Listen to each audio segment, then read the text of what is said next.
हमारे अवतार भी हैं, जी। श्री रामचंद्र जी हो या कोई भी हो, सब हमारे बड़े हैं। सही बात। उनकी जो अच्छी बातें बताई हुई हैं हमें उन पर चलना चाहिए। और मुस्लिम में भी हैं, तो इसके बारे में बताएंगे थोड़ा? जी, हम लोग यहाँ पे जो राजपूत हैं, वैसे हम चौहान हैं, पृथ्वीराज चौहान की औलाद से हैं। तो 1396 का भी डला हुआ है इस हिजरी का। अच्छा, उस टाइम हिजरी डलता होगा। जी 1901, लेकिन ये उससे पहला है। हमारे जो दादा का इंतकाल हुआ, सबसे बड़े दादा का, वो 1800 कुछ में हुआ। अच्छा, ये देख लो भाइयों, ये पहले हम आपको ये हवेली दिखा देंगे इस गाँव की, रायपुर की। ये देख लो, ये भी इन्हीं का है। और ये देख लो, वेल मेंटेन है, बिल्कुल रेनोवेट करवा के रखी है, बहुत ही बेहतरीन बनी हुई है। ये देख लो, चलिए अंदर चलते हैं हम इसमें। ये देख लो जी, और ये अंदर आ गए हम। देखिए ऊपर हम आपको दिखाएंगे, ये कड़ियाँ लकड़ी की पड़ी हुई हैं और इन्होंने बहुत ही बढ़िया रेनोवेट किया है इसको। ठीक है जी, ये देख लो, यहाँ पर हम आ गए इनकी बैठक में। ये देख सकते हैं आप, कितना बेहतरीन इन्होंने बनाया है, युक्का रखा हुआ है। और ये देख लो, बहुत ही बेहतरीन इंटीरियर है इसका। इंटीरियर बहुत पसंद आया था मुझे इस बैठक का। है देख लो आप, यहाँ पर ये कुर्सियाँ पड़ी हुई हैं, आप देख सकते हैं भाइयों, ये छोटी छोटी कुर्सियाँ हैं। और ये देख लो, ऊपर से अगर मैं दिखाऊँ आपको, सीलिंग इसकी ये भी गजब है, ये आप देख सकते हैं, बहुत ही बेहतरीन। बिल्कुल अपने बड़ों की चीज़ इन्होंने संभाल कर, सजा कर और संवार कर रखी है। ये देख लो आप, ठीक है। ये यहाँ पर रखा हुआ है कूलर, बहुत ही बढ़िया, यहाँ लिखा हुआ है इन्होंने बी हैप्पी। बहुत बहुत स्वागत है आपका हमारे चैनल में। ये आपकी हवेली भी बोल सकते हैं उसको, पुरानी। तो वहाँ हो जाओ, यहाँ थोड़ा अंधेरा आ रहा, बस। ये किन्होंने बनाई थी? ये हमारे क्या बोलेंगे उनको जी,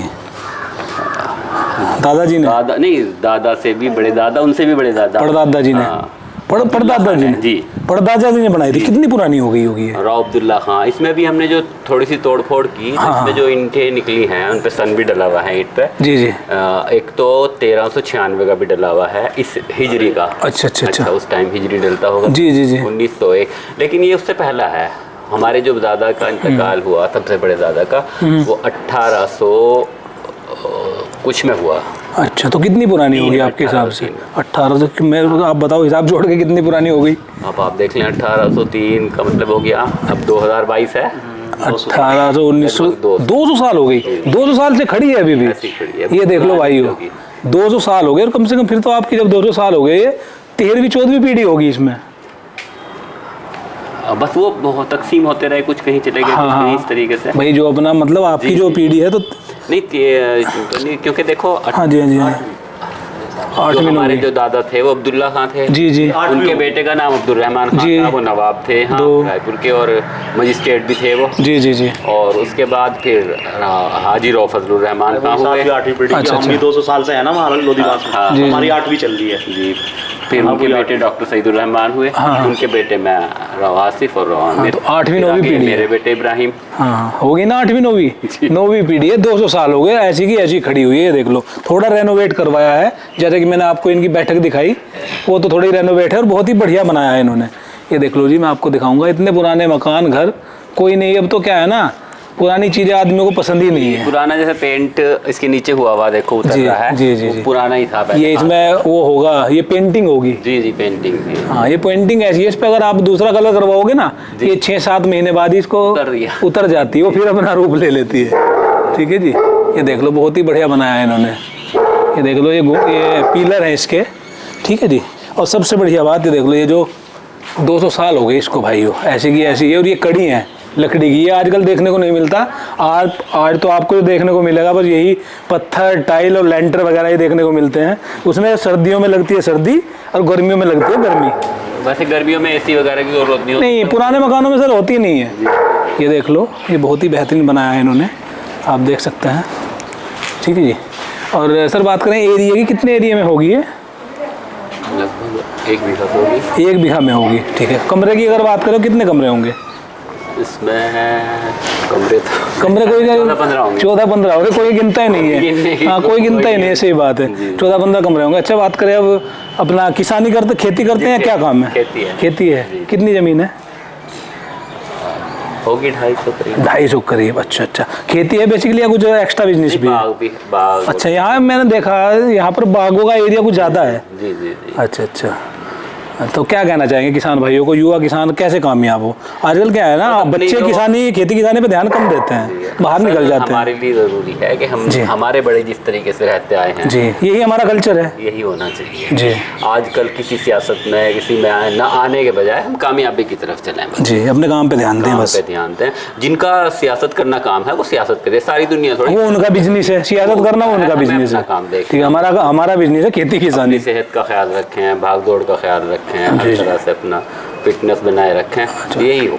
अच्छा, आजकल सर आपने देखा होगा कोई गांव ऐसा नहीं बचा जिसमें नशे का प्रकोप ना हो, बहुत बुरा हाल है, तो क्या कहेंगे? लेकिन नशा आता क्यों है, ये है असल वजह। जी जी जी, बिल्कुल। नशे से दुश्मनी नहीं है, नशे से दुश्मनी है, नशेड़ी से दुश्मनी नहीं। जी जी। हमारे हजरत में भी आपको बता रहा था खानका के एक बैठे थे शाह अब्दुल कादिर साहब अपने छप्पर में। जी जी। तो उनके पास कुछ लोग आए, 2 आदमी आए अपनी दुआ के लिए। एक आदमी थोड़ा दूर खड़ा हो गया जी, तो हजरत उसके पास चल के गए जी धीरे धीरे, और उसे अपने गले से लगा लिया और प्यार करने के बाद कहा, बेटा तू बुरा थोड़ा ही है, यही तो बुरी जो तूने पी रखी। जब इस अंदाज से कहा गया तो उसी वक्त तौबा की कि मैं नशा नहीं करूँगा। तो ऐसे अंदाज से अगर हम भी मोहब्बत प्यार से उन्हें पात लगावेंगे तो एक नतीजा निकलेगा। महज अखबारों की जीनत बनना कि हमने नशा छुड़ा दिया, हम यार कुछ नहीं है, दिल से छूटता है, दिल से तड़प भी हो सामने वाले की, वो चाहता भी हो इसका छूटे जी जी, सही बात, तब जाके कुछ होता है। ज़्यादा गरीबों का जी, तो मालदार अपनी मालदारी में इतने ज़्यादा मशगूल हो गए थे कि वो अपने छोटों का हकूक़ अदा नहीं करते थे जी। तो उसके लिए फिर हज़रत शाह अब्दुल रहीम साहब रायपुरी रहमतुल्लाह अलैह यहाँ आए और उन्होंने आके इंसान दोस्ती की बात की जी, कि सारी इंसानियत, वो हिंदू हो, मुसलमान हो, सिख हो, ईसाई हो, सबका पैदा करने वाला एक अल्लाह है जी, और हम भी उसी के बंदे हैं। अगर हमें उसका महबूब बनना है तो उसकी बनाई हुई हर मखलूक से हमें प्यार करना पड़ेगा जी। अगर हमारी नमाज, हमारी पूजा अगर हमें इस चीज़ पर आमादा कर देती है कि सारी इंसानियत का मालिक एक है जी, और हमें उससे प्यार पैदा हो गया नमाज पढ़ने के बाद या पूजा जो लोग करते हैं वो पूजा करने के बाद, तो समझ लेना चाहिए हमारी इबादत कबूल है जी। और ऐसा क्यों है? इसलिए कि जिस रब की मैंने इबादत की है या आपने भगवान की पूजा की है वो हमारे सामने तो है नहीं, सही बात, लेकिन उसकी बनाई हुई मखलूक कभी इंसान की शक्ल में है तो कभी किसी जानवर की शक्ल में है, तो हमें हर एक से प्यार करना पड़ेगा जी, क्योंकि हमारा दावा है उससे मोहब्बत का जी, और वो सामने नहीं है तो उसे जिस चीज़ को उसने बनाया है हमें उसका ख्याल रखना पड़ेगा। वैसे सर एक बात और भी है, राजपूतों की, ये राजपूतों का गांव है ना जी जी, राजपूतों की अगर बात करें तो रहीम साहब भी राजपूत ही थे, हिंदुओं में भी राजपूत आते हैं जी जी, और मुस्लिम में भी हैं, तो इसके बारे में बताएंगे थोड़ा? जी, हम लोग यहाँ पे जो राजपूत हैं वैसे हम चौहान हैं, पृथ्वीराज चौहान की औलाद से हैं। जो हमारे बड़े थे वो श्रीचंद नाम के थे। अच्छा, तो वो किसी के हाथ पे इस्लाम लाए थे। अच्छा अच्छा अच्छा, 1365 ईस्वी में तालिबान जी जी, तो उन्हीं के औलाद से हम लोग हैं। अच्छा, दूसरे राजपूत जो हैं वो हमारे हिंदू भाई हैं जी, और हम इस्लाम ले आए थे। अच्छा, तो वापस में अव्वल तो हिंदू और मुसलमान आप सारी इंसानियत भाई भाई, सही बात है, सही बात है, तो जी कोई वो नहीं है। अच्छा अच्छा जी। अब बात करें, आप यहाँ मशहूर की बात कर रहे थे रायपुर की जी जी, वो आप बता रहे थे क्या क्या था? खानका बता रहे थे आप, उसके बारे में थोड़ा बताएंगे? जी, खानका जिसको हम मठ भी बोलते हैं जी, खानका असल में होती क्या चीज़ है? खानका होती है कि एक ऐसी तरबियतगाह, एक ऐसा रूहानी अस्पताल जहाँ इंसान की रूह का इलाज होता है। अच्छा, उसके अंदर हसद है, बुग़्ज़ है, मोह है, लालच है, इन सब चीज़ों को ख़त्म करने के लिए वहाँ के जो रूहानी बाबा होते हैं उनके हवाले हमें अपने आप को करना होता है। अच्छा, वो हमारे अंदर से इन तमाम बुराइयों को ख़त्म करते हैं, फिर इंसान दोस्ती का पाठ हमें पढ़ाते हैं जी, और यही असल इबादत होती है। हमसे नमाज पढ़वाने का मकसद भी यह है कि हमारे अंदर इंसान दोस्ती पैदा हो जाए, सच्चाई आ जाए, दयानतदारी आ जाए। अच्छा, हम अपने बड़ों के तरीके पे चलने वाले बन जाएं, अपने पूर्वजों के तरीके पे चलने वाले बन जाएं। उसमें हमारे अम्बिया अलैहिस्सलातु वस्सलाम हैं, जैसा कि हमारे अवतार भी हैं, श्री रामचंद्र जी हों या कोई भी हो, सब हमारे बड़े हैं, उनकी जो अच्छी बातें बताई हुई हैं हमें उन पर चलना चाहिए। सही बात है, सब धर्म इंसानियत ही सिखाता है। और अगर धर्म का जो सही माना है धर्म के, इंसानियत ही धर्म है सही बात। इंसानियत का ख्याल। लोग कहते हैं धर्म ही इंसानियत है, इंसानियत ही धर्म है। अगर सही इंसानियत हमारे अंदर है तो वो हमें धर्म की तरफ ले जाएगी। और उससे पहले मैंने बता दिया कि अगर हमें किसी भी अपनी इबादत को देखना हो कि कबूल हुई या नहीं हुई, उसकी पहचान ही हमारे हजरत शेखुल हिंद मौलाना महमूद हसन, जिन्होंने तहरीक रेशमी रुमाल चलाई थी, ये भी रायपुर से चली थी। अच्छा। हाँ, मुल्क की आज़ादी के लिए। तो उन्होंने लिखा कि अगर हमारे दिल में सारी इंसानियत से प्यार पैदा हो गया, सारी मखलूक से प्यार पैदा हो गया, तो हमारी इबादत है। और अगर अभी नमाज पढ़ने के बाद सिर्फ मुझे अपने घर की फ़िक्र है या अपनी कौम की फ़िक्र है या सिर्फ मुसलमानों की फ़िक्र है, तो मेरी इबादत ने अभी नतीजा नहीं निकाला। अभी उस स्टेज पे आप नहीं पहुंचे। स्टेज पे नहीं पहुंचे। और जब हमारे अंदर ये चीज़ पैदा हो जाएगी, हम एक जितना प्यार हम एक हिंदू से करें उतना ही प्यार हमें मुसलमान से हो जाए, तो अब समझ लें, क्योंकि हिंदू का बनाने वाला और मुसलमान का बनाने वाला एक ही रब है, एक ही भगवान है। जी, कहीं ना कहीं सर आप देख रहे होंगे आजकल माहौल ऐसा चल रहा है, बिरादरीवाद हिंदू मुस्लिम काफ़ी चल रहा है, तो इसके बारे में क्या कहना चाहोगे? अच्छा, ये सवाल वैसे बहुत अच्छा सवाल है। आजकल बहुत देखने को मिल रहा है ये। अगर हमारे हजरत शाह अब्दुल कादिर साहब रहमतुल्लाह अलैह, जो हमारे यहाँ रायपुर खानका में 1905 में आए थे और 1962 तक रहे, जो इस गद्दी के दूसरे जानशीन हुए, उनके मलफूजात में है कि अगर हिंदू पक्का हिंदू हो जा और मुसलमान पक्का मुसलमान हो जा, कभी झगड़ा हो ही नहीं सकता। सही बात है, क्योंकि आज हिंदू पक्का हिंदू नहीं है, मुसलमान पक्का मुसलमान। ये झगड़ा वो करते हैं जिनको शिक्षा, जिनको पता नहीं है और शिक्षा की कमी है।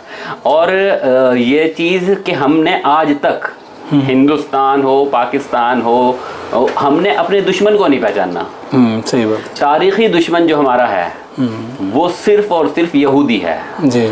वो ऐसे जालसाज फैलाते हैं कि मुसलमानों को इन चीज़ों में लगा देते हैं और हिंदुओं को मंदिरों में लगा दिया, मुसलमानों को मस्जिदों में लगा दिया। ये सब इबादत गाहें हैं। आज भी दुनिया को खेल खेलने वाली जो कौम है वो सिर्फ यहूदी है। तादाद में कम है और लड़ाई भिड़ाई इतनी ज़्यादा करा देते हैं कि हम हिंदुओं को दुश्मन समझने लगे और हिंदू हमें दुश्मन समझने लगे। अगर गौर किया जाए तो असल दुश्मन इंसानियत का जो है दुनिया में, वो एक यहूदी है। हमें अभी ये बताइए, जो यहाँ पर मठ है, हमारी भाषा में मठ बोलते हैं, इसके जो उत्तराधिकारी हैं वो कौन है इस टाइम? जी, सबसे फ़िलहाल जो इसके उत्तराधिकारी हैं वो हज़रत शाह अब्दुल खालिक साहब जी, मुफ्ती शाह अब्दुल खालिक आज़ाद, पाकिस्तान में है फ़िलहाल। वो यहाँ के इलाके, यहाँ के लोगों की मोहब्बत में हर साल आते थे, लेकिन हालात की बिना पे कुछ वो अब कई साल से नहीं आ सकते। कुछ बंदी से ज़्यादा ही हो गई जी, आपसी जो मुल्कों में चल रही है सियासी, तो इस वजह से नहीं आ पाए वो। और यहाँ पे जो सबसे पहले जानशीन हुए वो हुए 1888 में शाह अब्दुल रहीम साहब आए थे। 1919 में उनका इंतकाल हुआ। अच्छा।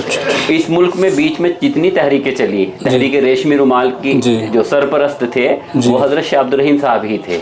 अच्छा। हजरत मौलाना शेखुल हिंद के साथ मिलकर उन्होंने मुल्क की आज़ादी के लिए जो मेन तहरीक चली थी वो ये थी, तहरीक रेशमी रुमाल जी।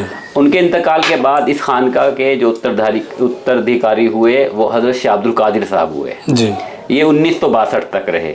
इन्होंने हिंदुस्तान की आवाम के लिए बहुत कुछ किया, बड़ी कुर्बानियाँ दी। और लोगों को जिस टाइम पाकिस्तान बन रहा था तो ये पाकिस्तान के वाले हिस्से के थे, लेकिन सबसे ज़्यादा मुखालिफ पाकिस्तान बनने के यही थे। अच्छा। इन तीन बुजुर्गों ने एक फ़ैसला लिया था मज़ाहिर में कि वो फैसला था, बहुत सुनहरे अल्फाज से लिखने के काबिल है, कि हम पाकिस्तान नहीं जाएंगे, हम हिंदुस्तान ही को पसंद करते हैं। बल्कि हमारे हज़रत तो ये फरमाते थे कि मैं वहाँ का हूँ, मुझे पता है कि किस चीज़ पे तुम रजामंद हो रहे, क्या चीज़ लेके तुम वहाँ जाना चाह रहे। ये तो सिर्फ एक लगाई हुई आग है जिसको अब ये बुझ नहीं सकती है। सही बात। और वही उनका कहना सच्चा हुआ कि मुल्क भी बन गया, सब कुछ हो गया, उसके बावजूद भी फिर वही बात, नफरतें। और बल्कि जितनी नफरतें फिलहाल इस मौजूदा दौर में यहाँ आई, पाकिस्तान तो बनने ही इसमें नफरतों का हाथ है जी जी। पाकिस्तान बना ही नफरतों के साथ है। इंसानियत की लाश पर बनने वाला मुल्क अगर कोई है वो पाकिस्तान। सही बात जी। उसके बाद 1962 में हजरत शाह अब्दुल कादिर साहब का इंतकाल हो जाता है। उसके बाद यहाँ के जानशीन बनते हैं शाह अब्दुल अजीज साहब। ये बड़े हजरत शाह अब्दुल रहीम साहब रहमतुल्लाह अलैह के नवासे हैं। और ये इसी तरह हिंदुस्तान की आवाम की मोहब्बत में वहाँ से आते जाते रहे, क्योंकि जब तकसीम हो गई तो तकसीम में इनका जो गांव वगैरह थे वो पंजाब में थे और पंजाब की तकसीम लाजमी थी, तो इन्हें मजबूरन वहाँ जाना पड़ा। लेकिन अपने अवाम की मोहब्बत में ये हर साल यहाँ आते थे, कभी 2 महीना, कभी 3 महीने रुके, कभी 1 महीना रुके, और सबके इतने, हमारे यहाँ के हिंदू मुसलमान इनसे इतनी दुआएं कराते थे, इतनी दुआएं कराते थे सब, और दुआएं भी उनकी असरअंदाज होती थी। फिर इनके इंतकाल के बाद जो खानका के जानशीन बने वो शाह सईद अहमद साहब बने, इनके बड़े बेटे। वो भी इसी तरीके से मोहब्बत का पैगाम लेकर आते थे। मैं समझता हूँ वो मेरे शेख थे, जितनी चीज़ इंसानियत की मोहब्बत में वो घुले हुए थे, शायद मैंने आज तक अपनी ज़िंदगी में किसी को नहीं देखा कि वो नफ़रतें ख़त्म कैसे हों, मोहब्बतें कैसे बढ़ेंगी, इस मुद्दे पे वो बहुत सबसे ज़्यादा बात करते थे। और अब जो जानशीन हैं वो शाह अब्दुल खालिक आज़ाद रायपुरी हैं, पाकिस्तान ही में हैं। हम तो ऊपर वाले से दुआ करते हैं कि मुल्कों के हालात अच्छे हों ताकि हमारे पीर यहाँ हमसे हमारे पास आ सकें, बहुत सारे लोग उनसे फैज़ याब हो सकें। जी बहुत बहुत धन्यवाद जी आपका। शुक्रिया।